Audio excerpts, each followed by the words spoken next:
career development. One, because I remember what it's like being in your shoes, kind of as an undergrad, trying to figure things out, how to make an impression, what should I be doing, if I'm thinking about applying somewhere, how do I put my best foot forward. So it gives me a lot of satisfaction to, one, see your efforts being here and so on and so forth, and be interested in a great program like STARS. But number two, then these are lifelong skills, quite honestly. These are things that will come out, as Colleen mentioned, many different times in your life, and whether or not you learn just a nugget from today or a lot of different things, hopefully it'll be something that will benefit you into your future a little bit. So it's exciting to A, be here, and B, we'll share some things about interviewing. I titled it with Colleen, I thought it was kind of funny, interviewing, what you should know, what you need to know, and what you don't know. Okay, and along those lines, so it all blends together. But you may know a lot about interviewing. In fact, raise your hand if you've had an interview before. Okay, so everybody here has.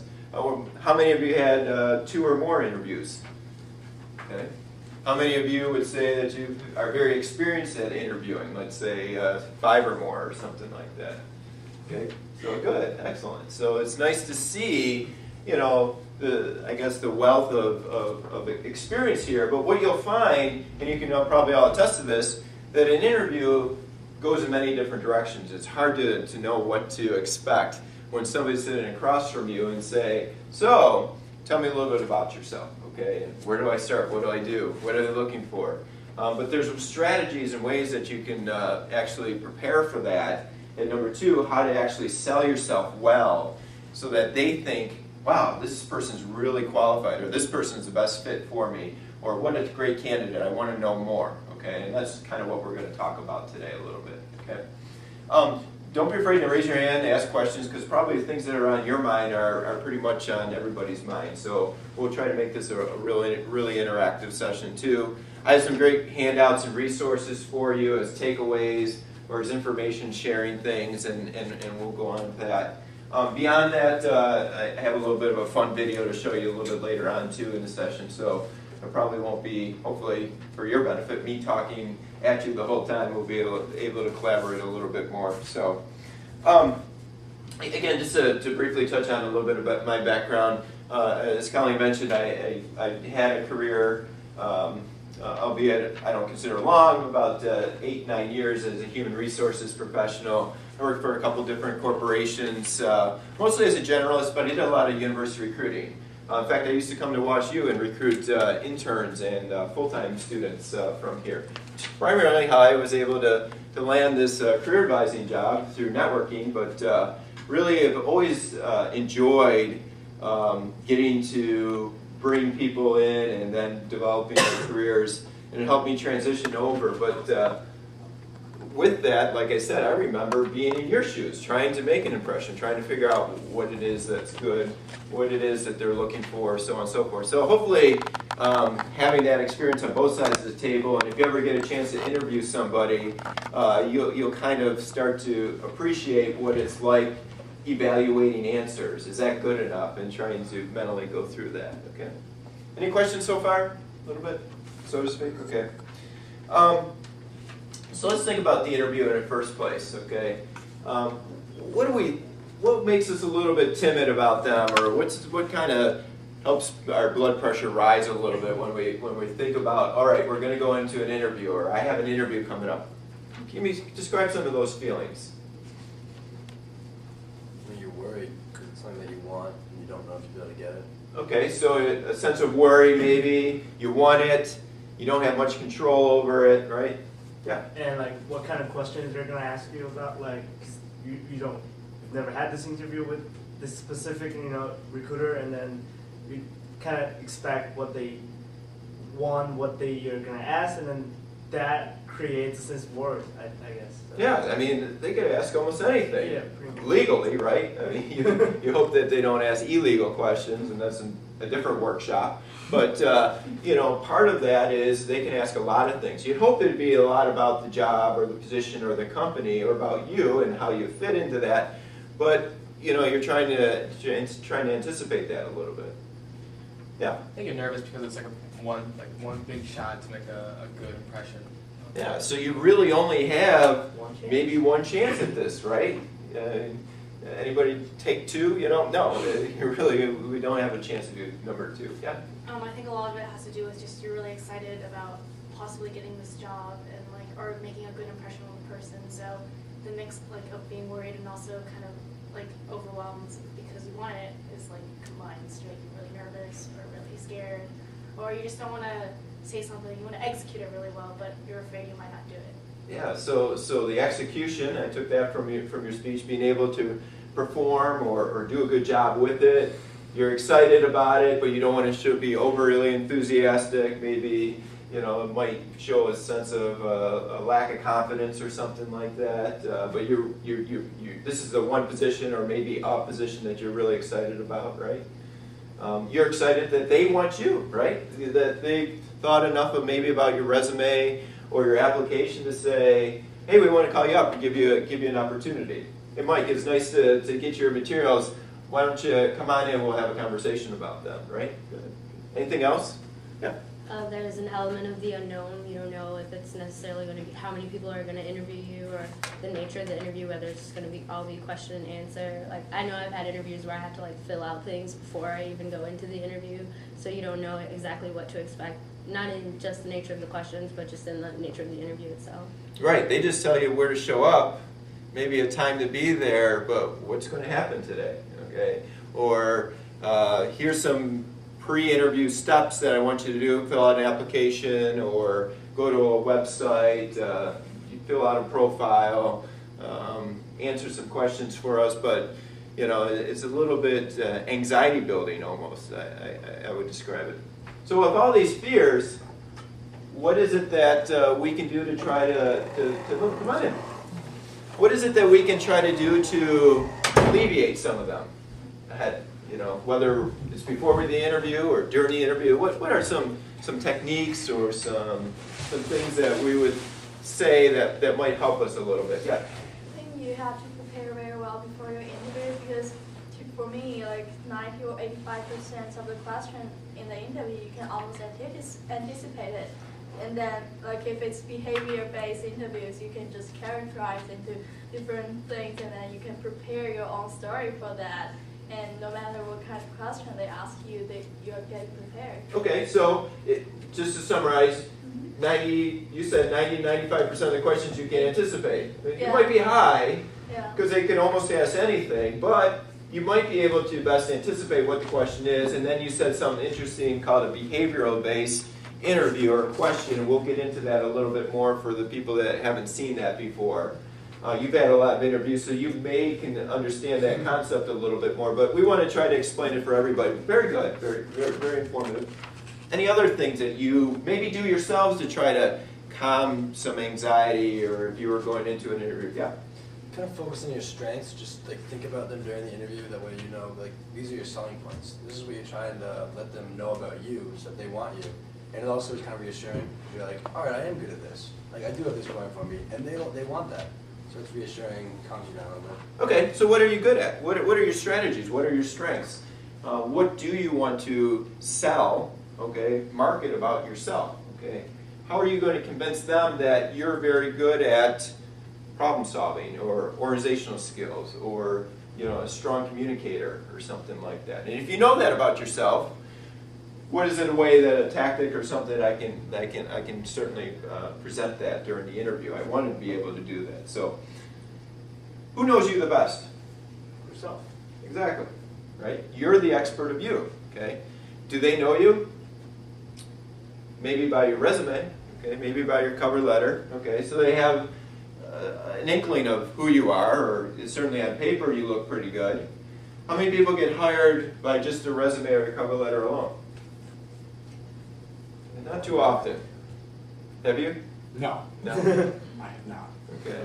So usually it's a step towards to get to that interview, right? And they want to confirm things that they read on the piece of paper, via resume or cover letter or both, okay? And with that, they're going to try to ask questions a little bit about you, okay? So as we're kind of nervous or anxious or wondering about it, one thing's for certain, they're going to try to get to know you, and if you're the expert of you, what better person to respond about you? Now maybe mom and dad know you pretty well, right? Okay, or your best friend or your roommate or somebody like that, okay? But that's, you want to be in the position and you want to be prepared and you want to help yourself get to this position. So I think it's important to be able to feel confident, excited, motivated, enthusiastic, and a lot of that can come through in just the first couple words, first few minutes, and then certainly, hopefully, throughout the course of the interview process. All right, let's take another step back. So what really is an interview?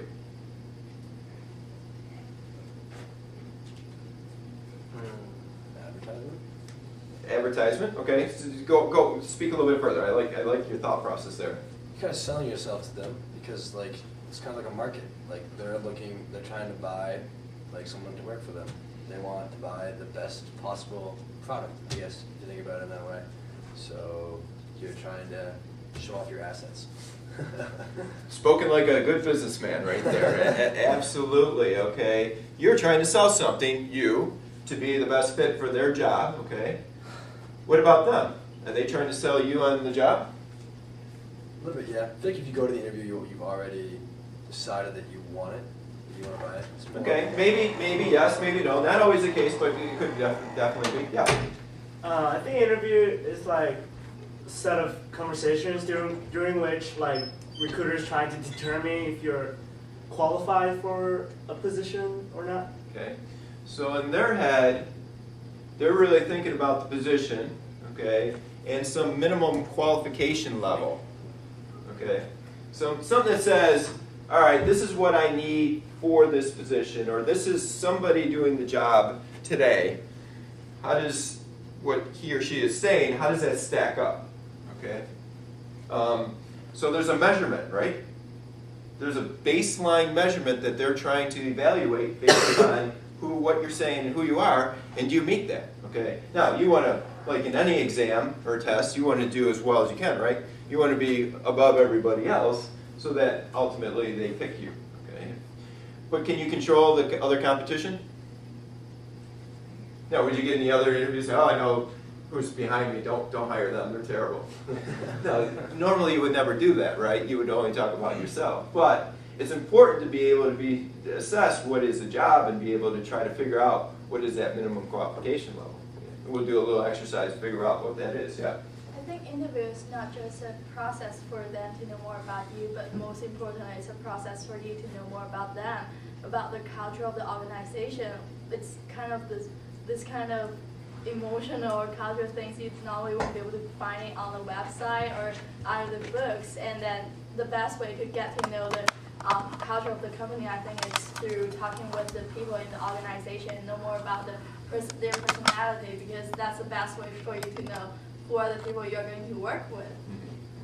So a little bit of what Mike was saying on, hey, I'm trying to sell, but it is, I believe, a collaborative effort, right? I mean, at some point along the line, you have to assess, is this the right position for me, okay? Or is this the right organization for me? Or if I'm somebody who's going through several of these where maybe I hope to land 3, 4, 5 opportunities, whether full-time or internships or something to that extent. What's the best use of my future, and do they meet some of the things that I'm looking for? Oftentimes, maybe in a first or second interview, you're really trying to sell you the most, okay? At some point, either they're going to bring you back for that next round or that third round, and it's really going to be a little bit more of a close match. You're already qualified. We already like you. Now we got to figure out exactly, is this the best thing for you, and how you make you're going to make a difference in our organization, so to speak. So getting a little bit more towards advanced interviewing, but it definitely takes on a different spin, much like what you're saying there. Okay. You're all very, very correct, and I appreciate exactly what you're saying when it comes down to what is an interview. And it really is, it's a conversation, isn't it? Well, you're conversing. Hopefully, most of the time it's with one other person, right?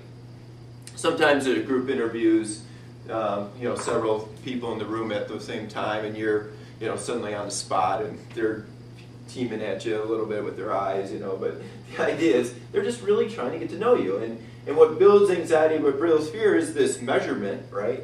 And how do we try to best prepare for that, just like you would in an exam? Try to anticipate what's going to be asked, okay? So in order to do that, where do we go? What do we do when we study for exam? Previous tests. Okay, look at previous tests, okay? There's a wiki page out there, the Career Center owns it. We put it together with your kind of prior interview questions that other students have posted on there. StudentDocs.org is a great med school site where, hey, there's other students listing themselves. So if you know the questions ahead of time, that's not a bad thing. Okay? That could be helpful. What other things are you doing prior to the interview? Yeah? I think we can look at the job description and then see what kind of qualification that they need, and then try to match yourself for that and prepare the stories. Excellent point. Okay, so look at the job description. Okay, see what they're looking for. Excellent story. Yeah. Just kind of go along with that. You will definitely do some background research on this company you're applying for. Like maybe get to know more about the company, so you have stuff to say during the interview to let them know that you know this company really well, to show that you really want to work for them. Okay. So you want to do background information on the company to show that you really want to work for them. Why would that be important? If they like you and they want to get to know you, why do you have to show what they do? Isn't it apparent what they do? I think the more you know about an organization, the more you can demonstrate that, and you come up a lot more impressive candidate. If you know their industry and what they're trying to do in that industry, it always helps you. So not only what the company is, but maybe the industry that they work in, right? Yeah. I also think it shows initiative on your part to show that you're very interested in what they represent and you want to be a representative for them. Excellent. Okay, all those things are absolutely right. Okay, now we got to figure out how we're going to do that, and we'll get into that in a second. Okay, very interesting though, because you're right. People who work for companies are very prideful. Okay, they work for the best company in the world. Okay, not everybody loves their job, but they work for the one company who selected them, and they're very prideful of where they work. Okay, they wear their logo on their shirt, or carry their pen or badge of where they work or what they do very, very close to their heart. And with that, they want to see that same enthusiasm, that same type of connectedness to what they do or who their organization is. And if you're sitting across from them in an interview and you don't try to even go there, or maybe, I know a little bit about you guys, or this is kind of like maybe the top line on their website, what they pride themselves in, is that going to be enough? Okay. But if you can go a little bit deeper and maybe talk about some of the things that you found on their career page, or a trend that you found in 4 or 5 different job descriptions, or maybe something about their community service program, or a big initiative that they have with a new product, they're going to be very impressed, okay? Because it's going to help them know you're not just a surface level person. You really want to be a part of that, and how does that come out is through your connection with that, okay? What I handed out here was actually a packet of great job descriptions that are currently active in CareerLink right now, okay? If you haven't been familiar with CareerLink, it's our job and internship database that you have an account to. You can use your WUSL key to get there. In order to connect to CareerLink, you can simply go to our careers.wusl.edu website, okay? And these are all active full-time and or internship positions in there. Now, there's my plug for the Career Center, right? For marketing, where you should go with it. But the idea with this is, we'll look at the front one here. This is an associate IT analyst position with AT&T Corp. Everybody hear of this company? Pretty popular, right? Okay. So what's neat about it is they give a little bit about the employer, contact of Frank Lawson. It's a postgraduate position, and a little bit description of who the company is, right? This is a average or typical posting. Okay. A little bit about what AT&T is, what to expect in the type of job, where it's located, what kinds of positions that we're doing. And then it talks a little bit about program benefits. What about program benefits? What gets you excited about that? These are selling points to the job, right? Okay. What's the next section? Anybody? What's it say? Education requirements. Okay, requirements. Ooh, interesting word. Okay. What do you think when you think of that word, requirements? What they're looking for? Okay. What they're looking for. Remember that baseline? Minimum qualifications, what I have to have, measurement kind of deal? Okay. So let's talk about them. Do you have a degree in one of those fields, right? Is that an important thing? Probably in their mindset. What if yours isn't quite listed, but you have something similar?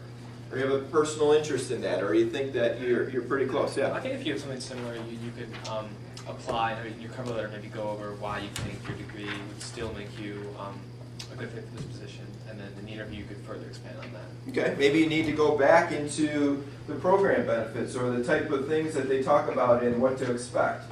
With numerous skill sets represented, self-directed members showcase a variety of technical platforms, disciplines, strategic process areas, support key strategic initiatives across IT platforms. Possible assignments include software, process requirements, development, project management, da-da-da-da. Okay, you're looking there, wow, that sounds a lot like what I could offer. Okay, or I think I have some experiences in that. Okay, this is a wish list, honestly.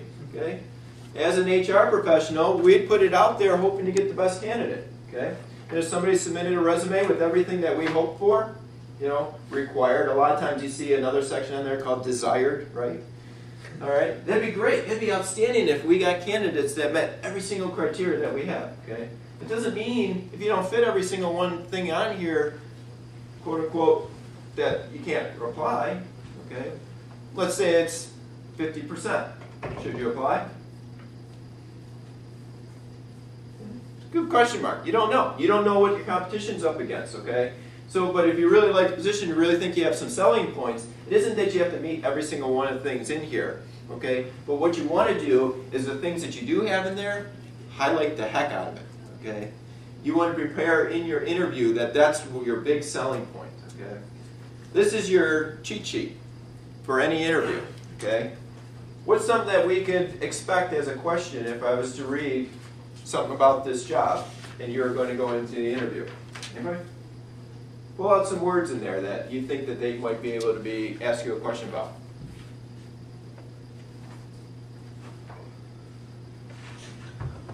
I think one obvious one is opportunity to collaborate with project teams. So they ask you about at the time you worked with a team to accomplish the project. Perfect. Okay, that's an excellent example. Collaborate with teams, communication, teamwork, problem solving. Okay. Oh, this is something I'm going to be doing in the job. I guarantee they're going to ask you a question about, hey, tell me about a time when you've collaborated in teams or you solved strategic problems in the past, okay? So again, it's the type of thing where it's like, ooh, I might be able to know what to expect, okay? Now, once you know what to expect, maybe several of the questions, how to perform them, right? Okay. So let's talk a little bit about the interview itself, okay? I just want to get you through the prep stuff because it's important to look at the job description, okay? The interview. What do we want to do as far as pre-interview? We talked a little bit about research. Okay. How about what we're going to wear? Anybody? What do you want to wear? We're kind of alluding to it in the pre-workshop. So go ahead. Two people spoke at once. Oh, with that, that's professional attire. Professional attire. Okay. Good. What does that mean? Depending on like how intense your job is, could be a suit. Might not have tux, but could be. It's probably not a tux. Okay, I would say a nice business suit is probably as high as we want to go as far. Oops, we need a couple more out there. As far as dress goes, okay. Should you have to wear a business suit all the time for interviews? Not necessarily. Not necessarily. You're dressed up today. Yes. I think that you should hit at or above the level of professionalism that the company you're applying for has. Okay, so at least what they have, if not one step above. I would recommend always one step above, especially for a first interview. Okay? So if you know it's going to be a networking system administrator type of job, or you're going to be on your hands and knees interacting and dirty every day, do you need to put on a crisp white shirt and a business suit and so on and so forth? Well, it depends. You might be meeting with clients on the side, so they want to show the impression that you can rise up to that occasion or not. So you never know. You might have to guess to the next level. Okay, it's always valuable to make a good first impression when it comes down to suits. Anything about suits or what you should wear or so on and so forth that you might have a question about. And for ladies, I can answer a little bit on business attire for women. Okay. Michael, most of the time we ask students to dress business casual for their interviews here. Can you go over what that constitutes? Yeah, so business casual is often kind of the norm now in a lot of business settings for professional dress, okay? A lot of corporate America is moving away from shirts and ties, so on and so forth. For men, it could be a matter of just taking off your tie. A collared shirt is always important. Dress slacks or I guess khakis if you want to kind of go there. Just make sure they're well pressed. Dress shoes would be a leather shoe, usually a matching colored belt to that, and certainly socks that would match between the pants or the shoes, okay? If you want to wear a sweater over it, that's perfectly fine. For ladies, oftentimes it might be a blouse or a skirt, maybe a pants collection, but certainly a shoe that has open or closed toe, but it's not a flippy type of shoe that creates that very casual feel. I used to work in an environment down in Florida where it was a business environment and we had a manufacturing operation to it, and I tried to enact a shoe policy for the women where they couldn't wear anything flippy. Well, this is South Florida, right? It's always nice weather. The ladies didn't like me very much because they were used to wearing very casual type of shoes. But the idea is we needed safety, and we also had a lot of customers coming in, so we made a little bit of a compromise on that. They could be open shoes, but not something, it needed to have a sling back to it. So a little side story there. But sometimes for women, it could be a matter of having proper pantyhose, especially if you're in a skirt suit or something like that. Accessories you want to watch if it comes down to professional and or unprofessional. Within an interview, if you're wearing a brightly colored scarf or you have very fancy earrings or jewelry, what are you doing? You're drawing the attention away from the interviewer of who you are and onto your accessories. Okay. Similarly, if you're wearing eyeglasses or something, and if you are normally kind of let them hang or droop a little bit on your nose, the interviewer might be noticing maybe your eyeglasses more than they are your eyes or something like that as you're making strong contact with them. So it goes a long way. Maybe hairstyle, you don't want to kind of go over the top, but you certainly want to be clean shaven or have a proper grooming technique when it comes down to that. Why is it all important? Again, it kind of leads back to that first impression type of thing, okay? And when you are getting ready for this interview, as you approach the facility or as they're getting ready to give you a handshake, what are they doing? They're measuring you. They're thinking about you. They're trying to kind of consider you. Hey, has this person done enough? Do they care? Are they noteworthy? Okay? Just like when you sit there and look in their eyes. Hi, my name is Michael Chapin, and you shake their hand. You might have a smile on your face. You might have a sense about you like, I'm very confident, I'm very happy to be here today, it's very nice to meet you. You may even say some of those things. It's a pleasure, I really appreciate the opportunity to sit with you today. Thank you for taking the time to be with me. Oftentimes during the first part of the interviews, there'll be small talk. What is small talk? Anybody? Just like talking about like nothing, like we just talked about dress code, like before this, it can be that, it could be talking about sports, just whatever. Okay, yeah. My favorite question is, did you find it okay, or did you have trouble getting here? That question comes up a lot, I guess. Yeah, how was your travels here? Were you able to make it through our traffic fine? It's terrible weather outside, or such a great day. Really Did you see what happened in the news last night? Okay. Certainly if it's current events in the industry that you are, stay on top of it because it could be an important type of just general information that comes out right at the beginning of the interview. Oh, did you see the news last night, or did you so-and-so? A little bit more than, oh my gosh, Brad and Angeli aren't together anymore.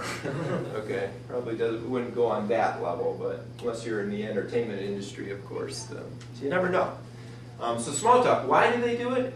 Just to kind of get you talking, just get you relaxed, okay? They do some things at the beginning of the interview just to kind of help settle you. You walk into the office, okay? It's kind of important that when they invite you into the space, it could be a conference room, it could be an office, it could be something that's there, okay? You walk in, do you sit down right away? What do you do, okay? Let them, motion to the seat or please have a seat, I wouldn't necessarily quickly run down and jump down and they're still trying to figure out where you're going to be or something like that. It might be nervous pressure, it's not the end of the world, but just kind of thing, be polite, ask them to take a seat or allow them to offer you a seat. If it's usually behind their desk, you probably have a table or some sort of thing. One of the best things that I kind of help students with is that your seating posture is actually pretty important, okay? Most people would think if I'm back, I'm forward, my back on the chair, I'm straight up, I'm looking ahead, that's fine, which it is typically. But I would almost offer a little bit more than that. I would say, try to get your back off the chair, sit forward a little bit more, and actually come not so much over the table, but to the edge of the table where you can square your shoulders to the interviewer. Sometimes you're talking at the side. It's better to square and move forward. Suddenly now you're engaged with the conversation. Okay? If you want to have a presence in this interview and you're very excited to be here, and this motion shows you're there, this motion says you're really there. Okay? And with that, some people are like, well, should I talk with my hands, or what's too much or too far? Just don't knock things off their desk or something like that, okay? Try to keep you under control. It's okay to talk with your hands, show expression, show emotion, smile, head nods, really great to be here. All those things really stand out, especially when you're making a first impression, okay? First question, tell me a little bit about yourself. What do we say? What you're studying, What you're studying. Okay, good. Activities, okay, so your summary of who you are, what you're studying, some of your activities. What other things you might just say? Yeah. Your interest in the position and why you're coming here for the interview. Wouldn't that be already known? I mean, for the strat, I'm very interested in the organization, why you're interested in it. Okay, so why you're interested in the organization, okay, so maybe a little bit of a selling tactic towards, hey, it's really exciting to be here today, one of the things I'm really interested in talking to you a little bit more about. Something, okay, not bad. Hobbies, I think, will come out. Hobbies? Hobbies, okay. If you're like big into photography or something, you could say that or something like so. What kind of position would you be recruiting for? I mean, I think I would think it wouldn't matter if you're passionate about something. I think if they ask you about yourself, you could just briefly touch on that. Okay, so a little bit about you and something on the side. Here's a hobby of mine. I really enjoy photography or something like that. It's a challenge, okay? Maybe not the first question, and maybe it actually comes out in a little bit more small talk or something on the side, okay? Oftentimes we list some of those hobbies or interests because somebody will pick up on that, like, oh, I do photography too. Or, I was in music, or, yeah, I played a sport or something like that, okay? So that could be really good, back and forth, get to know you kind of thing. But does it really relate to the job or the company? It might not be as important as you say, a little bit more about who you are, but let me tell you something really exciting about your company that really attracted me to this position, okay? Or something I can tell you about me that's really unique that's not on my resume is, okay? Notice I went for two different areas. I went straight to why I'm here today, kind of to your point. Okay, something I'm really attracted about this position. Or what I'm trying to do is really sell them about something that's really interesting about me that you wouldn't necessarily see right from my resume. I can regurgitate everything on my resume. That's easy. It's a very format, but shouldn't they already know that? It's right there in front of them. Okay? But if you use that kind of language, they're like, whoa, you're going to tell me something cool right at the beginning of the interview? Yeah, I'm engaged. This is really exciting for me. Okay. So think about that from the tell me about yourself question. Okay. Tell me why I want to hire you. What are your connectedness to the company? What excited about your company? These are what we consider to be traditional, open-ended questions, okay? They don't really ask for something specific. They're just saying, tell me, show me, give me, describe you, sell me, okay? And you can go almost anywhere you want with this, okay? Where would you go, though? Okay. Keep one thing in mind. You're the best person for this position, okay? What do I have, and what's the position want? Okay? Where is my parallels to what they're trying to achieve? Okay? Have this top of mind before you go into the interview. Maybe there's 3 things. These are the big points that I want to hit. Or 3 experiences where it's really parallel or really experiential to what they're looking for. Okay? They're going to be your selling point. What are you trying to bring to their organization? What value should they buy you for? I think, Mike, you said the thing a little bit earlier. Why should I buy you? Okay? In effect, aren't they investing in you for business majors? Okay? They're going to invest $50,000 in a first-year salary to bring you to their organization. Okay? Hopefully it's 50, maybe 60. Okay? But what are they going to expect from that investment? For all your finance people. Profit. Okay? Return on their investment, ROI, right? What's the average? 12%. Company invests in capital project. 10%, 12%. That's usually what you have to prove if you're ever going to, get somebody to spend money on something. Okay. So for 12%, what are you going to do for $57,000 back? Okay. Are you going to give them your salary plus in work or productivity or ideas or skill sets? Okay. So you have to kind of think about value or where I save money or things that I've done in my past or how I can show that skill set. Okay. As students, it's really kind of hard. Okay. So you kind of think about, well, I haven't done a lot of things that contribute or show return on investment or value, okay? So I got to think about what is it that they're looking for. Maybe I do problem solving really well. Maybe I really contributed towards getting people motivated about joining this club or activity. Maybe I was able to perform extremely well on a paper that I wrote, okay? Maybe those are important requirements for the position. Another big question out there, what are your strengths? Anybody? That's an easy one, right? Give me a strength or 2 of yours. Don't be afraid to admit it. Come on, you're all prideful people. Yeah. I have confidence and most inhibitions about meeting new people aren't there for me.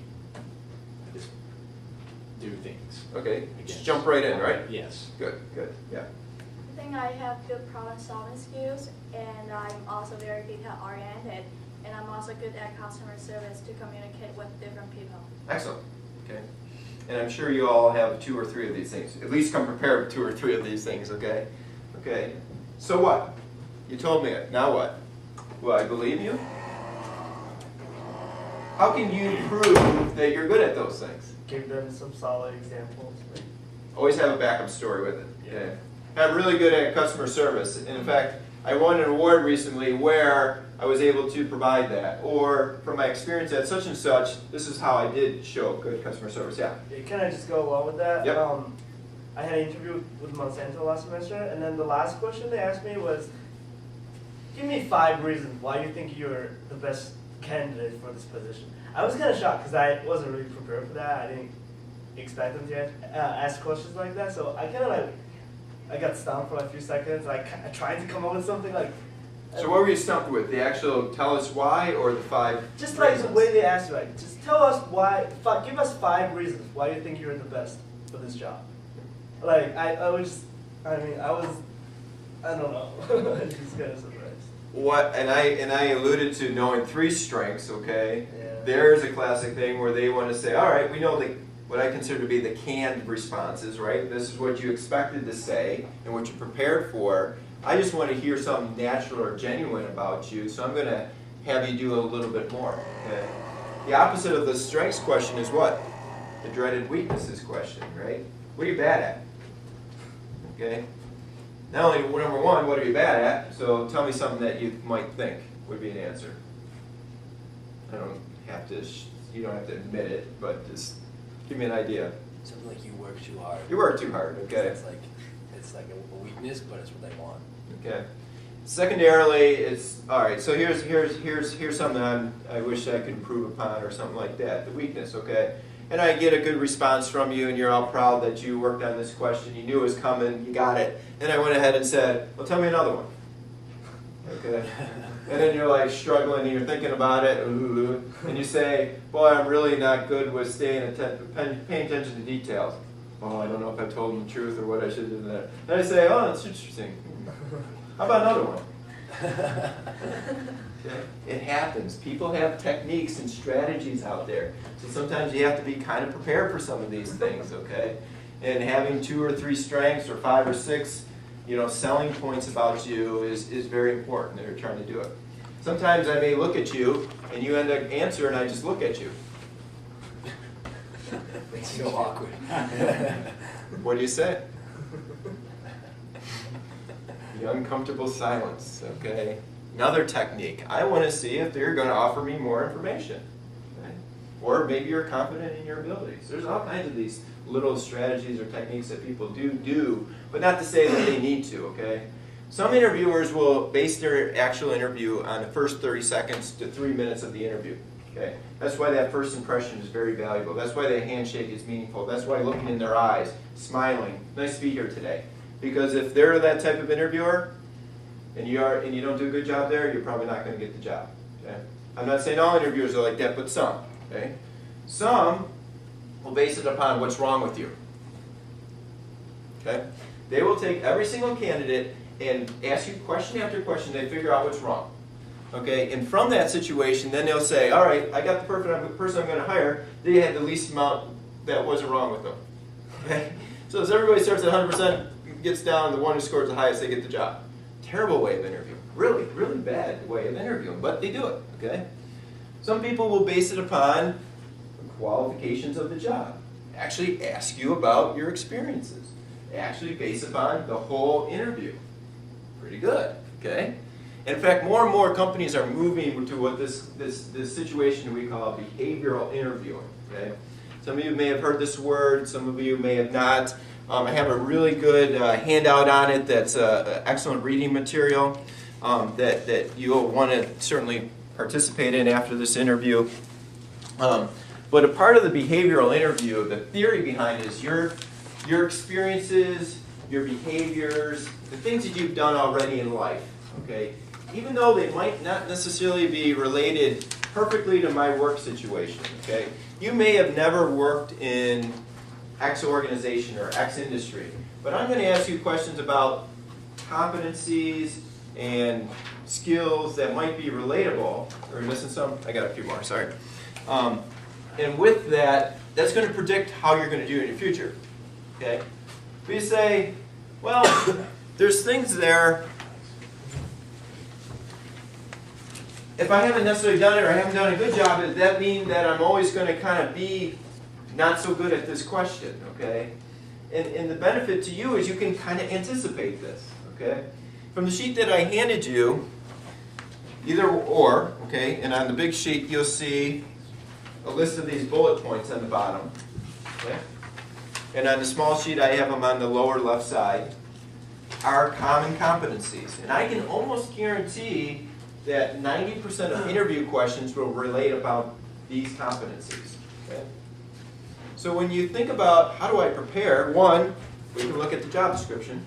Okay? Number two, we can have examples based upon our already predetermined stories or things that we're going to talk about within that. Okay?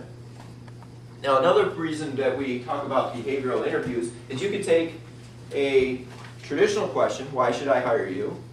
Tell me about your strengths. What do you know about our company? And again, apply a certain strategy to say, hey, I'm really good at interpersonal skills. So, well, let me tell you about a time when I was good at that. Okay? You just turned it into a behavioral question. Okay? You can always tell a behavioral question because they're going to start it one of 3 ways. And it says right in the middle of that second handout, the one-pager there. Tell me about a time when. Describe a situation where. Give me an example when. Okay? they're looking in the past towards your future, okay? Now, strategically, what we have, and the reason why we train students like this, is that most of the interviewers that are asking behavioral questions are trained to listen for what they call the STAR technique, okay, or the PAR technique, okay? And if they're trained to listen for it, and you give them exactly what they're trained to listen for, how's that sound to them? Pretty good, huh? I've had students comment to me like, boy, they were excited when I started talking about my S and my T and the A and the R, and it's like, that's exactly how they were taking their notes, okay? So if you're suddenly going through that process or giving it to the same type of situation, it's going to be effective. So they don't know the story that you're going to say. You have to tell them about the situation or the scope or the setting, okay?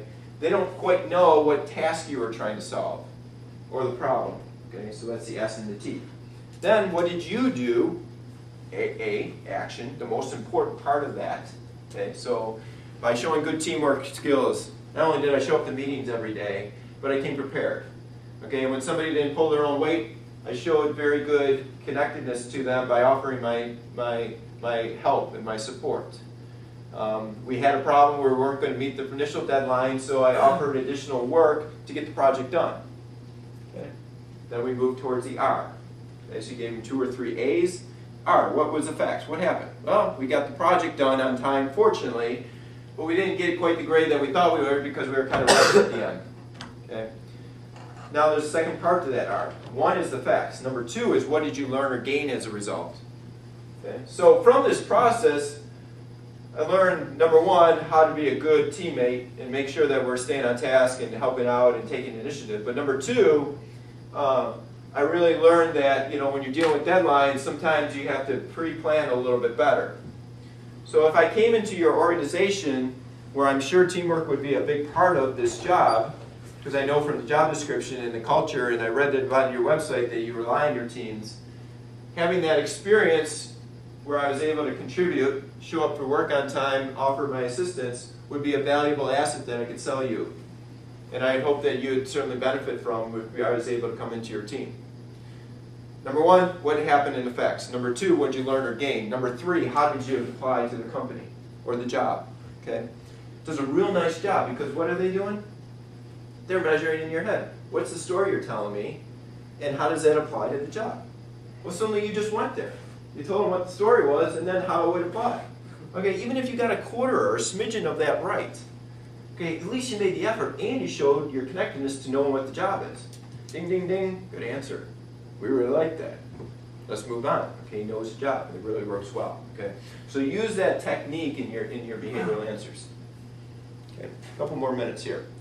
Beyond behavioral answers, what kinds of questions would you ask them? There's a point in the interview where they always say, tell me a little bit about yourself. Or tell me what questions you have for me. What would you say? What are you looking for?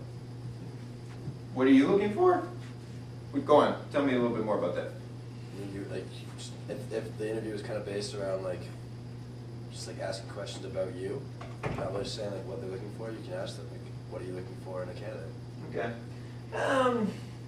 I might take it a little further, maybe preclude it a little bit more. So it's my understanding that these skill sets, X, Y, and Z, were really important for this job. Is there anything more that you're looking for from this type of position? Okay. I wouldn't just say, what are you looking for? Okay. Yeah. It's a waste of time what you're looking, But the idea is give them a little bit more about what you know about them, then maybe ask for them to comment. Yeah. What other things? Yeah. What happens on an average day of the job that you're interviewing for? Okay. Not a bad question. So what is the daily day like? Just be careful because sometimes in a first round interview, you might not be interviewing for X position. It might be just a screening method to see if you're good enough for the company. Okay. So the person you're interviewing with may not know your daily task.